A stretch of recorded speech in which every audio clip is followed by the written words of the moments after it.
Halo semuanya, selamat datang di video review artikel ilmiah kami. Kali ini kami akan membahas artikel tentang interaksi merkuri dan kadmium terhadap enzim kunci pada glikolisis in silico. Sebelumnya, kami dari TPHP Angkatan 2024, dari kelas WPB, dari kelompok 19. Di sini kita beranggotakan, saya sendiri Tania Irmawasari. Saya sendiri Nautika Fadia Zaid. Saya Valdena Reta. Selamat menonton review artikel kami.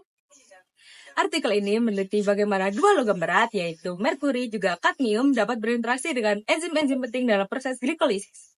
Studi ini dilakukan secara in silico dengan berbagai teknik bioinformatika seperti situs pengikatan logam dan docking molekuler. Nah, kenapa sih penelitian ini penting untuk dilakukan?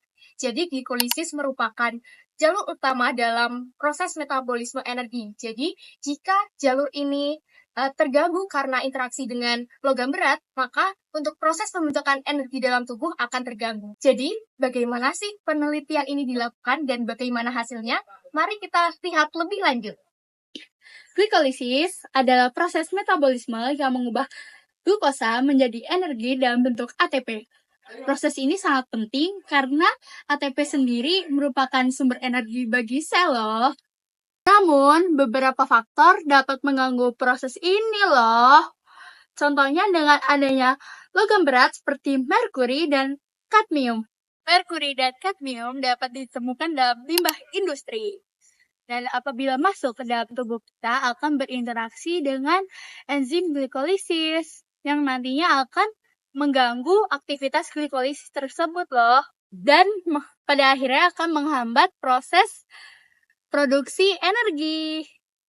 Penelitian ini menggunakan metode in silico untuk menganalisis interaksi logam berat dengan enzim-enzim penting dalam glikolisis. Beberapa langkah utama yang dilakukan adalah: yang pertama, pemilihan enzim.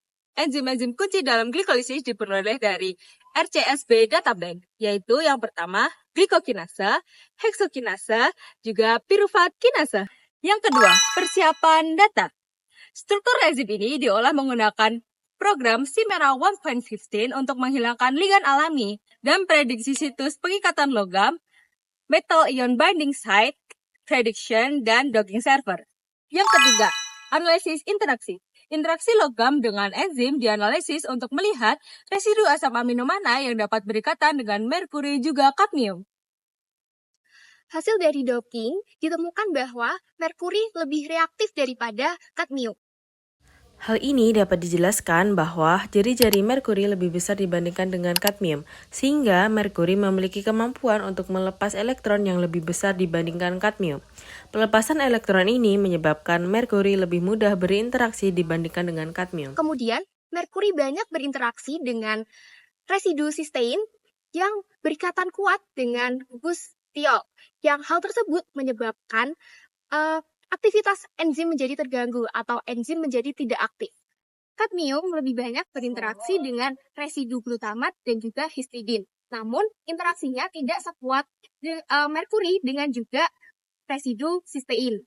Dampaknya, bila merkuri berinteraksi dengan enzim glikolisis, maka terjadi hambatan dalam aktivitas enzim glikolisis dan menyebabkan penurunan produksi ATP dalam tubuh. Dari penelitian ini, kita dapat memahami bahwa logam berat seperti merkuri dan kadmium dapat menghambat proses glikolisis dengan cara berinteraksi dengan enzim-enzim kuncinya. Merkuri lebih berbahaya dari kadmium karena dia lebih reaktif dan juga dia memiliki ikatan dengan residu sistein, sehingga berpotensi menghambat aktivitas enzim. Penelitian ini memberikan wawasan mengenai mekanisme toksisitas bagi tubuh manusia. Hasilnya juga dapat menjadi dasar untuk penelitian lebih lanjut mengenai efek dari logam berat dalam metabolisme dan strategi pencegahannya. Itu tadi merupakan review artikel mengenai interaksi merkuri dan kadmium terhadap enzim kunci glikolisis in silico. Semoga video ini dapat bermanfaat dan dapat menambah wawasan kita semua. Terima kasih. Terima kasih. Dah, bye-bye.